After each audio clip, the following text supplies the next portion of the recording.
નમસ્તે વિદ્યાર્થી મિત્રો, ગુડ મોર્નિંગ એવરીવન। આજે આપણે સંજ્ઞાના આગળના જે પ્રકારો છે એનો અભ્યાસ કરવાનો છે। बच्चों, हमने संज्ञा के कितने प्रकार हैं? 5 प्रकार हैं। 5 प्रकार में से 3 प्रकार का अभ्यास कर लिया। आज हम बाकी के संज्ञा के प्रकार के अभ्यास को देखेंगे।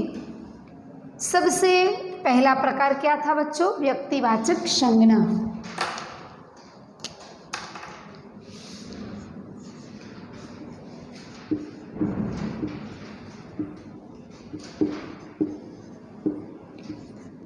दूसरा था जातिवाचक।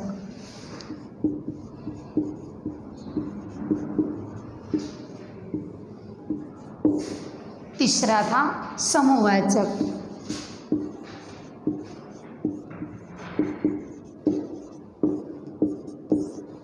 चौथा जिसका अभ्यास हम आज करने जा रहे हैं वह क्या है बच्चों? द्रव्यवाचक। और 5वां है भाववाचक। कितने प्रकार है? 5। कौन कौन से? व्यक्तिवाचक संज्ञा, जातिवाचक संज्ञा, समूहवाचक संज्ञा, द्रव्यवाचक संज्ञा और भाववाचक संज्ञा। इसमें हम देखते हैं कि व्यक्तिवाचक संज्ञा में क्या होता है? किसी खास व्यक्ति, प्राणी या स्थान का बोध सूचित करने वाले शब्द को क्या कहा जाता है? व्यक्तिवाचक संज्ञा। बाद में है जातिवाचक संज्ञा। इसमें क्या होता है? पूर्ण जाति का बोध किया जाता है, उसे जातिवाचक संज्ञा कहा जाता है। बाद में है समूहवाचक संज्ञा। जो शब्द समूह का बोध कराते हैं उसे समूहवाचक संज्ञा कहा जाता है। बाद में है द्रव्यवाचक संज्ञा। तो इसका अभ्यास आज हम करते हैं कि द्रव्यवाचक संज्ञा किसे कहा जाता है।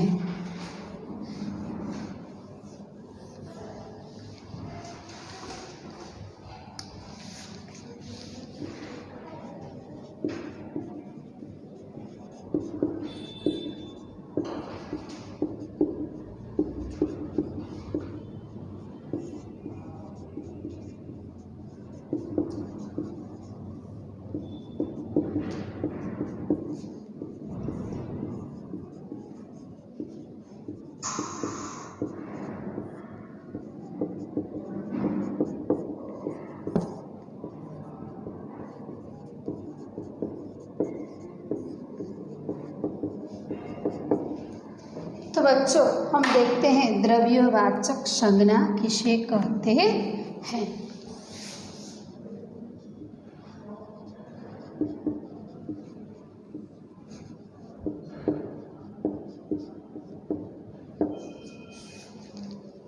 जो शब्द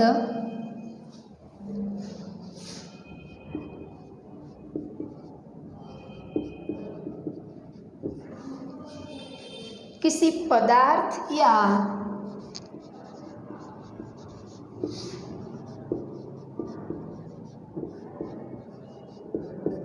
किसी पदार्थ या वस्तु का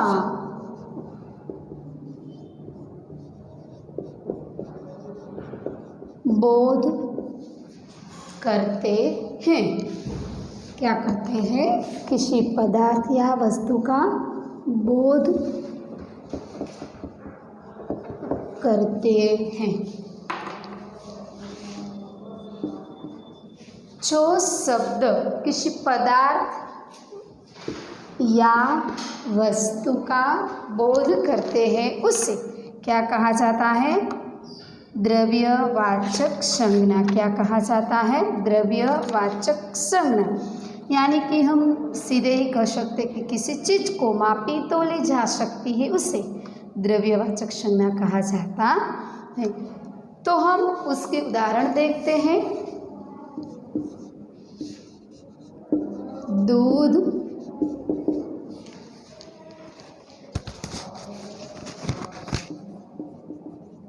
पौष्टिक आहार है।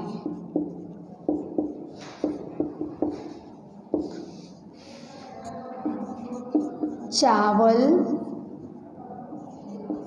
ज़्यादा मत खाओ।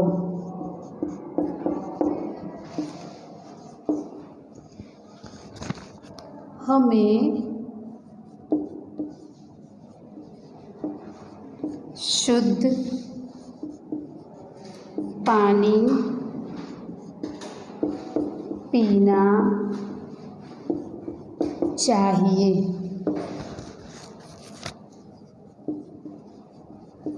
गेहूं के भाव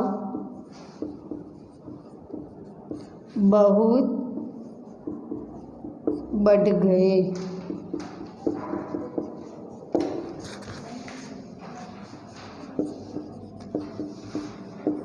चांदी सफेद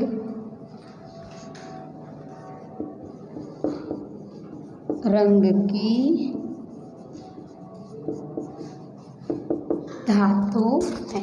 तो देखा बच्चों आपने यहाँ पर द्रव्यवाचक संज्ञा किसी पदार्थ या वस्तु का बोध। तो यहाँ पर हम देख सकते हैं दूध पौष्टिक आहार है। तो यहाँ पर दूध जो है वो क्या है, पदार्थ, यानी कि द्रव्यवाचक संज्ञा किसे कहते हैं कि जिस चीज को सीधे हम कह सकते हैं मापी तोली जा सकती है उसे भी द्रव्यवाचक संज्ञा कहा जाता है। यानी कि किसी पदार्थ या वस्तु का बोध कराते हो उसे द्रव्यवाचक संज्ञा कहा जाता है। दूसरा नंबर पर क्या है, चावल ज़्यादा मत खाओ। चावल जो है वो क्या है, खाने की चीज़।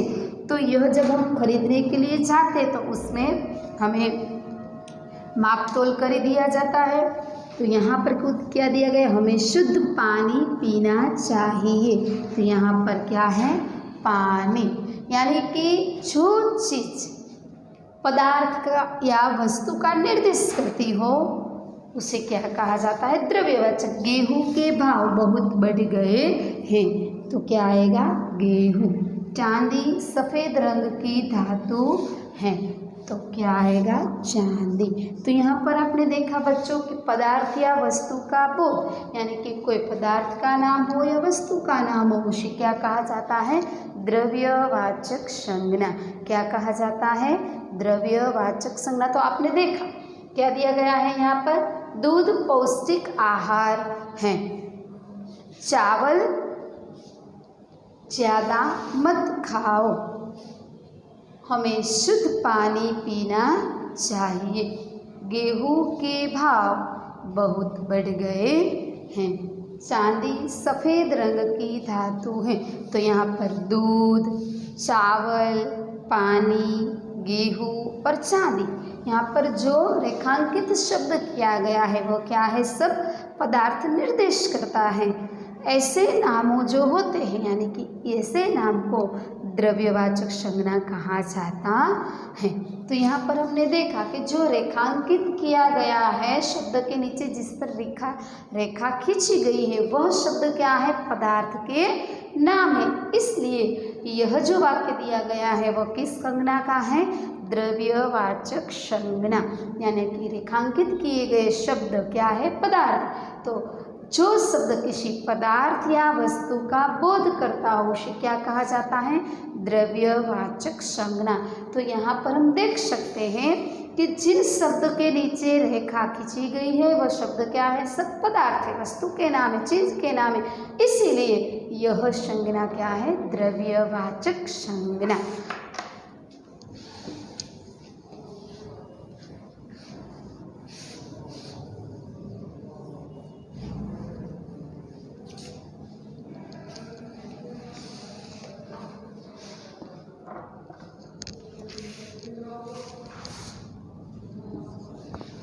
पांचवें संज्ञा के प्रकार के बारे में हम देखते हैं। पांचवा क्रम कौन सा है, भाववाचक संज्ञा।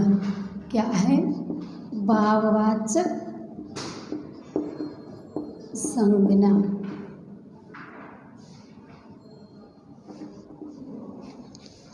भाववाचक संज्ञा किसे कहते हैं? जो शब्द मन के भाव को बोध करता हो। जो शब्द मन के भाव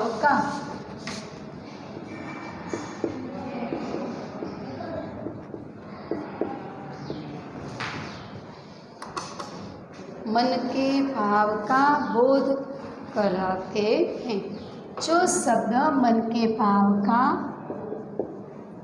बोध कराते हैं उसे क्या कहा जाता है? भाववाचक संज्ञा। यानी कि मन के भाव किसे कहते हैं?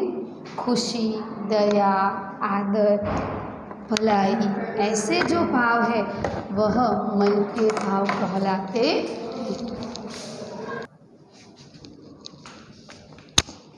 जो शब्द मन के भाव का बोध कराते हैं वे क्या कहलाता है? भाववाचक संज्ञा। तो उसका हम उदाहरण देखते हैं।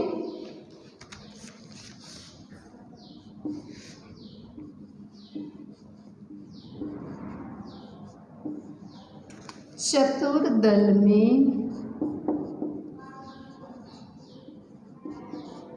खुशी की लहर दौड़ आई।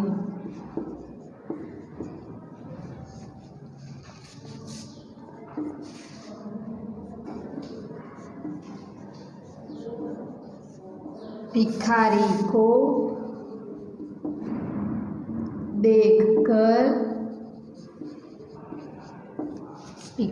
को देखकर मुझे दया आई।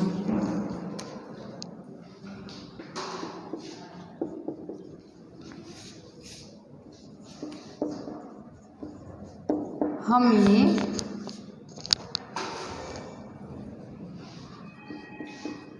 बड़ों का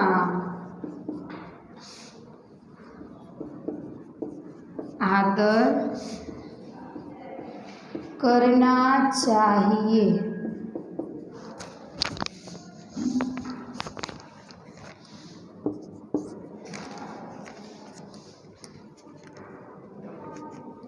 हमेशा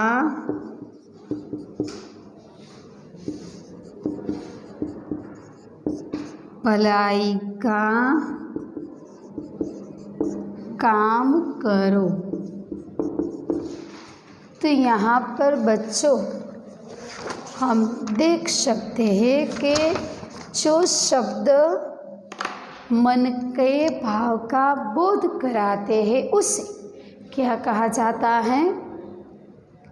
भाववाचक संज्ञा। क्या कहा जाता है? भाववाचक संज्ञा। तो यहाँ पर हम देखते हैं चतुर दल में खुशी की लहर दौड़ आई। तो मन के भाव का बोध, तो जो खुशी शब्द दिया गया है उसमें हमारा वह मन का भाव है। खुश होना, दुख होना, यह क्या है? मन का भाव है। भिखारी को देखकर मुझे दया आ गई। तो दया का भाव होता है। क्या होता है बच्चों? दया का भाव होता है। तो इसलिए यहाँ पर यह शब्द जो दिया गया है वह क्या है? भाववाचक संज्ञा। हमें बड़ों का आदर करना चाहिए। हमें बड़ों का आदर करना चाहिए। वह आदर क्या है? वह मन का भाव होता है। हमेशा भलाई का काम करो। तो भलाई करना भी क्या है? मन का भाव होता है। यानी कि यहाँ पर इस वाक्य में जो पद हमें रेखांकित किए गए यानी कि खुशी, दया, आदर, भलाई, ये जो शब्द दिए गए हैं वह हमारे मन का भाव दर्शाते हैं। यानी कि चतुर्दल में खुशी की लहर आ गई। भिखारी को देखकर मुझे दया आ गई। हमें बड़ों का आदर करना चाहिए। हमेशा भलाई का काम करो। यानी कि जो शब्द मन के भावों को बोध कराते हैं वह क्या है, भाववाचक संज्ञा कहा जाता है। तो यहाँ पर आपने देखा कि जिस शब्द के नीचे रेखा खींची गई है यानी कि शब्द को रेखांकित किया गया है वह शब्द मन के भाव को बोध करता है यानी कि मन का भाव प्रदर्शित करता है, यानी कि खुशी, दया, ये सब क्या है बच्चों, मन का भाव है। तो यहाँ पर भाववाचक संज्ञा में क्या होता है, मन का भाव यानी कि मन के भाव को बोध करता जो शब्द होता है उसे भाववाचक संज्ञा कहा जाता है। यानी कि चतुर्दल में यहाँ पर कौन सा भाव दिया गया है, खुशी का भाव। इस वाक्य में खुशी का भाव प्रकट होता है। बाद में भिखारी को देखकर मुझे दया आ गई, यहाँ पर दया का भाव दिखाई देता है। हमें बड़ों का आदर करना चाहिए, यहाँ पर आदर का भाव दिखाई देता है। हमेशा भलाई का काम करो, हमेशा भलाई का काम करो। तो यहाँ पर जो भलाई शब्द है वह क्या है, हमारे मन के भाव को प्रकट करता है। भलाई करना यह मन का भाव है। तो देखा आपने बच्चों कि यहाँ पर जो शब्द रेखांकित किए गए हैं वो सभी शब्द क्या निर्देश करता है, मन के भाव को निर्देश करता है, इसलिए उसे क्या कहा जाता है, भाववाचक संज्ञा। क्या कहा जाता है, भाववाचक संज्ञा। तो बच्चों आपने देखा कि हमने संज्ञा की जानकारी प्राप्त की, बाद में संज्ञा के 5 प्रकार हैं, 5 प्रकार की भी जानकारी प्राप्त कर ली। तो एक बार फिर से हम सभी प्रकार के बारे में देख लेते हैं। सबसे पहले संज्ञा किसे कहा जाता है, तो संज्ञा किसी व्यक्ति, पशु, पक्षी, पदार्थ, स्थान, गुण, भाव या अवस्था बताने वाले शब्द को हम क्या कहते हैं, संज्ञा कहते हैं। संज्ञा के कितने प्रकार हैं, संज्ञा के 5 प्रकार हैं। यहाँ पर हमने देखा कौन कौन से 5 प्रकार हैं। सबसे पहले व्यक्तिवाचक संज्ञा, जातिवाचक संज्ञा, समूहवाचक संज्ञा, द्रव्यवाचक संज्ञा और भाववाचक संज्ञा। तो सबसे पहले व्यक्तिवाचक संज्ञा में क्या आता है, व्यक्तिवाचक संज्ञा किसे कहते हैं, किसी खास व्यक्ति, प्राणी या स्थान को सूचित करने वाले संज्ञा को व्यक्तिवाचक संज्ञा कहते हैं। यानी कि कोई व्यक्ति के बारे में कहा गया हो, कोई स्थान के बारे में कहा गया हो, उसे क्या कहा जाता है, व्यक्तिवाचक संज्ञा। यानी कि पोरबंदर एक अच्छा शहर है, तो पोरबंदर वो क्या है, गांव का नाम है, स्थान का नाम है, तो वह क्या होगा, स्थान का नाम होने के नाते वो क्या है, पोरबंदर एक गांव का नाम होने के नाते वह व्यक्तिवाचक कहा जाता है। मोहन बहुत अच्छा लड़का है, तो मोहन है वो क्या है, व्यक्ति। मोहन क्या है, वो व्यक्ति है। लड़का है वो क्या है, जाति है, लड़के की जाति होती है। मोहन होता है वो भी लड़का है, मदन होता है उसे भी लड़का कहा जाता है। यानी कि व्यक्ति प्रॉपर एक व्यक्ति के बारे में जो कहा गया है उसे व्यक्तिवाचक कहा जाता है।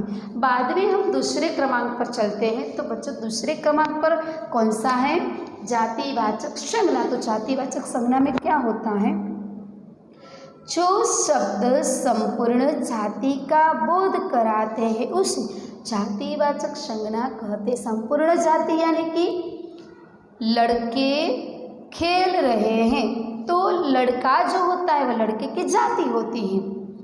काला होता है, सफ़ेद होता है, छोटा होता है, मोटा होता है, लड़का आखिर लड़का कहलाता है। इसलिए पूरी जाति का जो बोध कराता है उसे जातिवाचक कहा जाता है। बाद में हम चलते हैं तो क्या है तीसरे नंबर पर समूहवाचक संज्ञा। जो शब्द पूरे समूह का यानी कि एक से ज़्यादा लोग होते हैं उसे क्या कहा जाता है समूह, यानी कि लश्कर, झुंड, दल, मेले, ऐसा शब्द जिसमें होता है वह क्या कहलाता है समूहवाचक, यानी कि एक से कई लोगों का समावेश किया जाता हो उसे क्या कहा जाता है समूहवाचक संज्ञा। बाद में हम आगे चलते हैं तो क्या है द्रव्यवाचक संज्ञा। जो शब्द किसी पदार्थ या वस्तु का बोध कराता हो उसे द्रव्यवाचक संज्ञा कहते हैं। उससे आगे चलते तो क्या आता है भाववाचक संज्ञा। जो शब्द मन के भाव का बोध कराता है उसे भाववाचक संज्ञा कहा जाता है। तो बच्चों हमने संज्ञा और संज्ञा के सभी प्रकार के जानकारी प्राप्त कर ली।